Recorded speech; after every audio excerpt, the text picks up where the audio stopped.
Hi, I am doing this so that you can go over some of the elements and principles that we talk about in the course at the beginning of the course.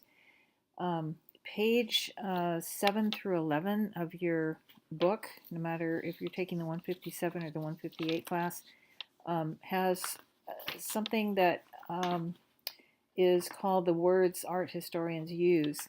And these are some of the things like color and line, um, uh, perspective, things like that, that are in this PowerPoint. I tried to make it easy to just go from one to the next. I'm going to go to the beginning here. So these are called the fundamentals of art. Every field has their own glossary of, of how they talk about their field and what's in it. This is for art, and actually it goes for other kinds of art rather than just the visual arts that we're looking at, painting and sculpture, things like that. But there's elements, which is how you communicate, what you choose to use in your work. And then the principles of design are about how you put it together. So the first one is elements, and we're going to look at line first. This is a good example of how line is used in a sculpture. Keep in mind that this is a sculpture, so that as you walk around it, it would look completely different from all angles, which is kind of what's cool about sculpture. And you also have we'll talk about this later, value, darks, mediums, and lights that makes this a pretty dramatic piece of work. This is another use of line. This is a surrealist work, which means there's something normal and something very unexpected and uh, disturbing or jarring in the piece, but somebody has cut these lines into this and used them very effectively. As another example, this is a woodcut by a German artist who worked basically, well, he was probably in his 80s. He started working pretty late. This is not a drawing, this is a woodcut, which means he had to be super precise in actually cutting those lines in there. But the way he uses his lines are to make you feel, feel uneasy almost. He's very into illusion. A lot of things will not lead to anywhere in some of his other work. Here's a way of using direct line and applied line. So implied is where you take this section and this section down here, where those two meet makes it look like there's a line there. It's just implied, whereas these are direct lines. So you have those terms also. Lines can also have a certain feeling. This one is very chaotic, and the other one is calmer. Shape and form, geometric, organic, which is more like these two are. This is solid, the dimensions. Picasso in his breakthrough painting, Les Demoiselles d'Avignon, which is the ladies of Avignon, which is a street where he lived, where there was a lot of prostitution. These were the women who actually were most of the models because they were used to taking their clothes off. So anyway, he changed everything about the way space is used and form is used and the way shape is handled. Very, very angular, sharp shapes on what would normally be beautiful women. He's also got these things going on here, which you will learn later on in the course when we study Cubism. It's another way of making shape, and obviously line helps to make shape. Another way, shapes, just big blocks of color, which Henri Matisse, who you'll study also later in the course, he was starting this work in his late 60s, 70s. He couldn't paint. He was recovering from cancer, so he was bedridden, but he continued to work, and now he just used colored papers, cutouts, and that became his new style of working. Value is darks and lights. This is a use of cross-hatching and hatching. So we have the idea of just lines where you just, if this is an actual etching, but when you do it with a pencil, you're just going like this and drawing, and then cross-hatching goes like this, which makes it darker and darker and darker. So there's a lot of cross-hatching going on down there. value, the darks and lights can make something subdued. It can be a high contrast against something light, depending on how the artist wants the mood. Light is the most dramatic thing to use of all. It's one of the most important things to use, whether it's an abstract piece or a representational or realistic piece like this is. This is a guy named, this is a woman named Artemisia Gentileschi who was working in the Baroque period around the 1600s. She took her cue from before her, and overlapping her lifetime was Caravaggio, who used this kind of super dramatic lighting. And this is a very dramatic biblical story. You get a lot of these in Bible stories, which is what they mostly painted. Here's a really good use of light. Keep in mind when you're in a museum, there are people who take great care in how to set up and display a work of art. This is a woman named Eva Hesse, Hesse. She died in her 40s, around, I think, in the 60s, 70s. And this was her work. She worked with really unusual materials for that time. Nobody was doing this then. So you know that this actually can't be, you can't take that down if somebody, like, quote unquote, bought it, which I'm sure people did. It would have to be recreated in their home. And it would be completely different. But these were the times when artists were wanting those things to happen, that nothing is permanent, that things change. So it's not just like doing a painting. So is she a sculptor? It's kind of a new term here, what this is about.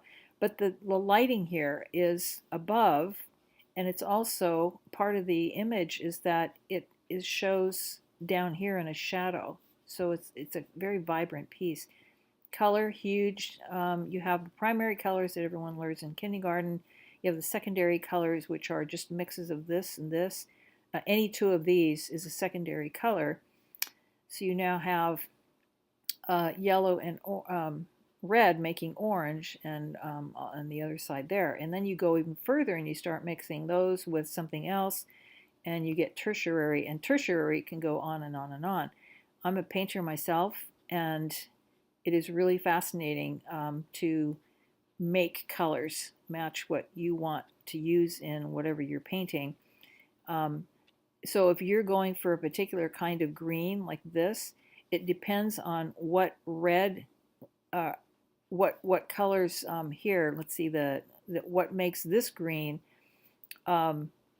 depends on what yellow and what red you use, or what blue. In this case, it's yellow and blue.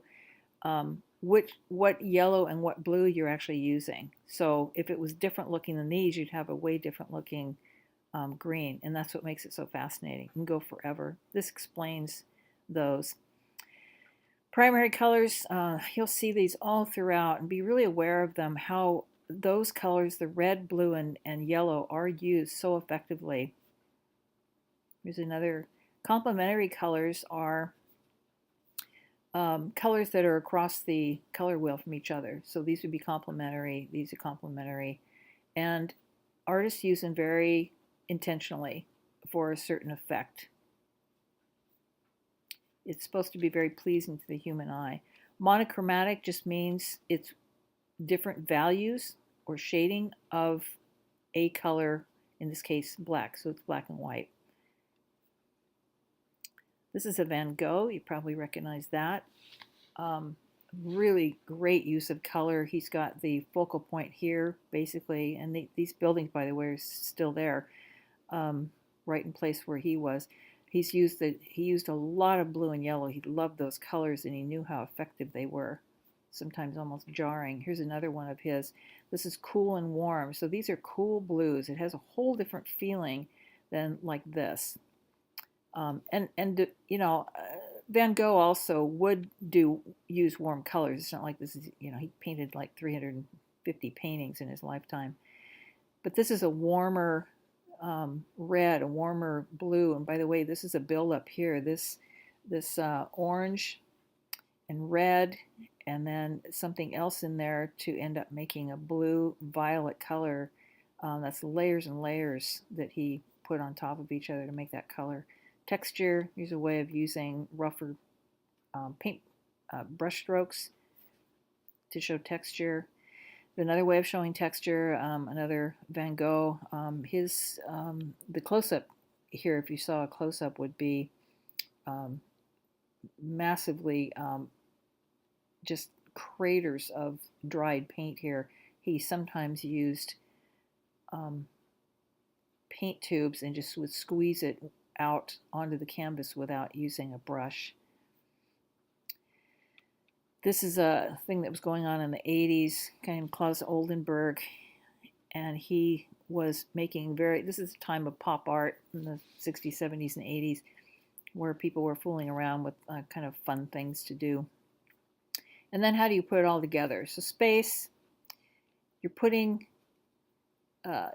all these different things. There's color, there's line, and you manipulate the space to get what you want. And in this case, in Degas, in part of the Impressionist period, in the mid-1800s, he started using space in a really odd way.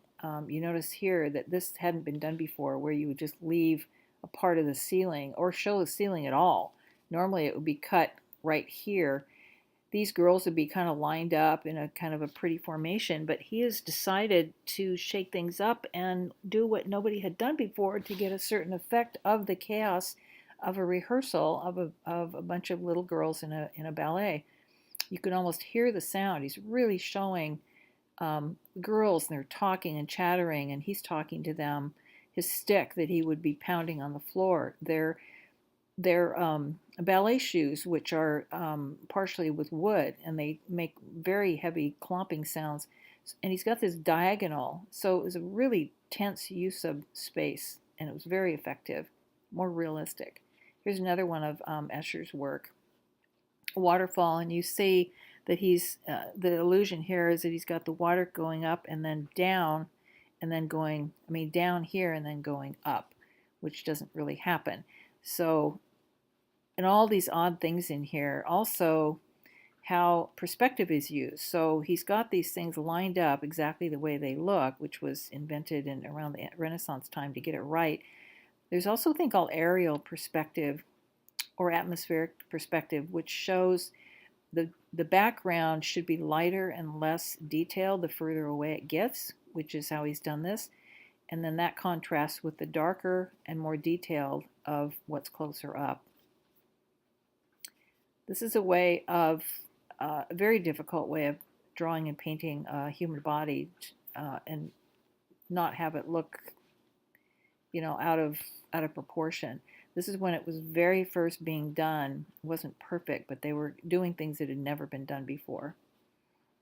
So that's space. Balance, how something has a balance to it.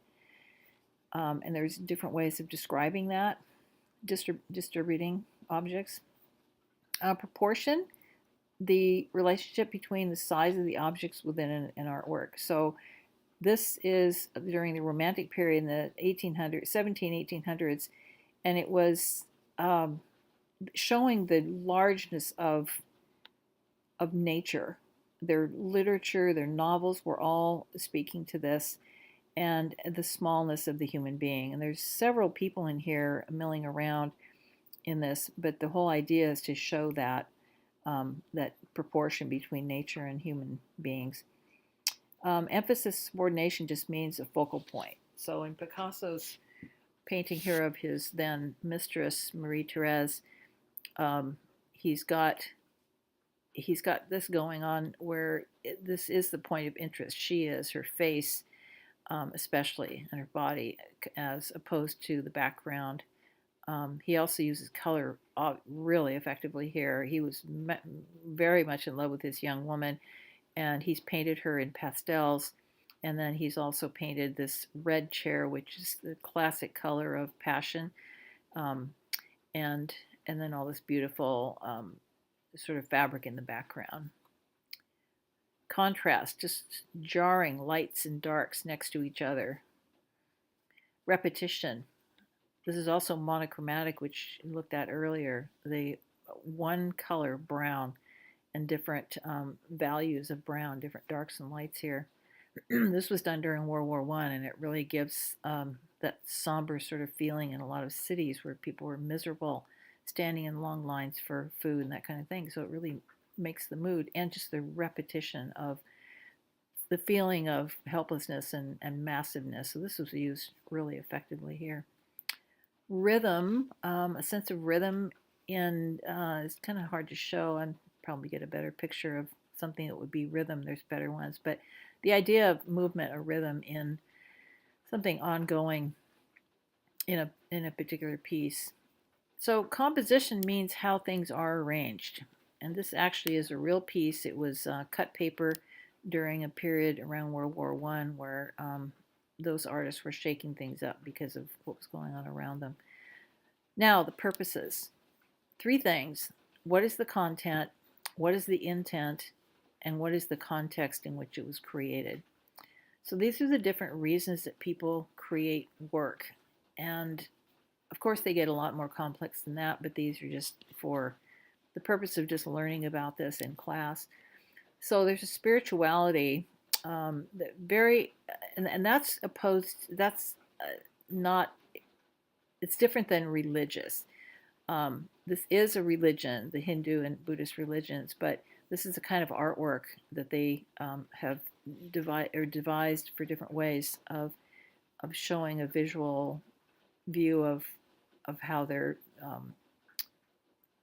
different proponents of their religion goes.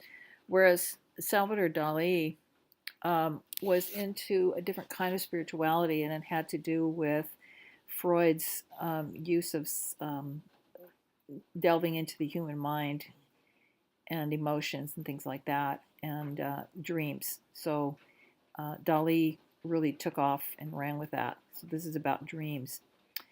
Historical used to be the only thing that was ever considered valuable or valid, credible as artwork for a long, long time until modern art came in. And there's religious. So the other thing is also for centuries, the only paintings, along with historical and portraits and things like that, were religious paintings, Jesus and Mary mostly, and that applied to these massive stained glass windows too in the cathedrals. Politics and social. This is a political one because if you can see here, this is Napoleon Bonaparte, his wife Josephine, and the Pope here. And this actually happened. He made himself an emperor after they had just gotten rid of a king 2 decades before, their last king, Louis the 16th. And Napoleon, in his coronation, it's just so odd that he was fighting for the people of France, and he ended up crowning himself, which is what power can do to people, and he was known for that. He was going to be crowned by the Pope, which is the way it had always been done, and he grabbed the crown himself and put it on his own head. He basically coronated himself. Portraits. Here's two very different ones. Frida Kahlo. This is a portrait of this Mexican painter from, she died in 1950, in the 50s, and some people considered her a surrealist. She denies that, but this is her self-portrait she did a lot of. Here's another example of a portrait, and you can see this is out of proportion. This looks bigger. When you painted pictures of kings and any kind of noble person, and they were hiring you to do a portrait, you better make them look good and you better make them look powerful. Two things, gold and red are royal colors, so it's got massive amounts of that, and he's made to look large and powerful, whether it's out of proportion or not. That's Francis I from France. Genre paintings are hadn't been done up until the 1700s, where they started becoming more interested in everyday people, which eventually became what's called a realism style. This is one of wealthy people, and this is one of poor people, although I thought it was interesting that she looks like she has a crystal glass there. Still lifes, also another very classic way, a different genre of painting. Your typical still life here of flowers in a vase. which I don't find very interesting. And then this guy, Morondi, did these for his whole life, and they caught on years or decades after he died, and they're just beautiful in their simplicity. And then environmental is one that, another purpose of art became more popular in the 60s and mostly the 70s and on, and now it's still going on today as people and artists try to talk about the truth of what's going on around them. These are little mirrors here, and how they were set up outside, and the whole purpose of this is to look up at the trees and the sky, and as things come down or be cut down, they won't be there anymore, and you'd have almost blank just sky here. Plus, the environment itself is moving and changing. So if you saw this exhibit out 1 month and came back a year later, a whole bunch of these wouldn't be there anymore. Either people take them, or they come down with the wind, or people step on them. So there's the whole idea of the changing environment. So that's the beginning of learning about how these things affect artwork, how they appear in it and affect artwork. So your first assignment will be to go over some of these, and I think you'll have links to do that.